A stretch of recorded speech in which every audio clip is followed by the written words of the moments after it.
So superconscious principle number 4 is the path of least resistance. And what this means is that energy will always take the path of least resistance. And so if you think about water that's flowing downstream, it will always flow downstream and it'll never flow upstream, right? So it flows downstream. And if there's rocks or sticks or boulders in the way, it will flow around those things because that's the path of least resistance. And when you think about Boston, you think about how the streets were formed, they were formed based on this principle. So back when there was just land and wildlife, the cows and the bison would walk and they would create these tracks. And as they're creating these tracks, they would come to a hill and then they would walk around the hill and then they'd come to a boulder and they'd walk around the boulder and they just continue to create these tracks. And so eventually these tracks were so well worn in that when the people came on horses, they just followed the same path. And then horses and buggies came and then cars came. And now you have Boston where the streets are all crooked and windy and they don't make any sense, but they were basically created based on this principle, the path of least resistance. And so as humans, because we are energy, we also take the path of least resistance. And what this means for us is that we're trying to get to where we want to go. And there's a next obvious action step, right? We talked about action, we talked about masculine and feminine action, and then there's always an action to take. So there's an action step we need to take. And sometimes we just can't seem to take that action step. And we're like, okay, so why is that? Well, that's because there's more resistance in taking the action step than not taking the action step.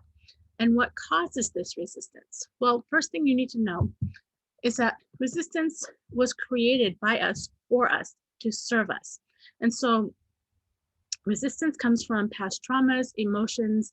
It's passed down through us, through our family. And it's created by made-up beliefs, memories, and fears. And all of these things are what create the resistance. And so if you think about having a problem with money, you can never hold on to money, right? If you look back into your DNA, into your family history, you may have found out that you have an ancestor, maybe a great grandfather, who was super wealthy and they were robbed or killed or had some sort of trauma around money. And so it's encoded in the DNA now that having money equals danger. So you create this resistance to keep you safe. Or maybe you have a fear of public speaking. And when you were a child in elementary school, you stood up in front of the class and you got made fun of, you got laughed at. And so now you created this belief that being in front of people will get you rejected, will get you hurt. And so you create this resistance to keep you from getting hurt and becoming rejected. And so the thing is, when you look at this now, you have to look at the person you're becoming, where you want to go.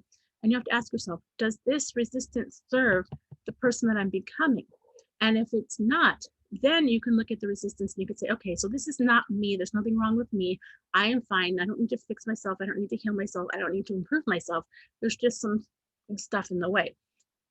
And so then you can say, okay, so what do I do about it? Well, you can recode it. You can use a process to neutralize it. You can remove the resistance. You can do all kinds of things to clear out the resistance. And once the resistance is cleared, you can take the action step you need to take to get you to where you want to go. And you can start flowing toward your desire.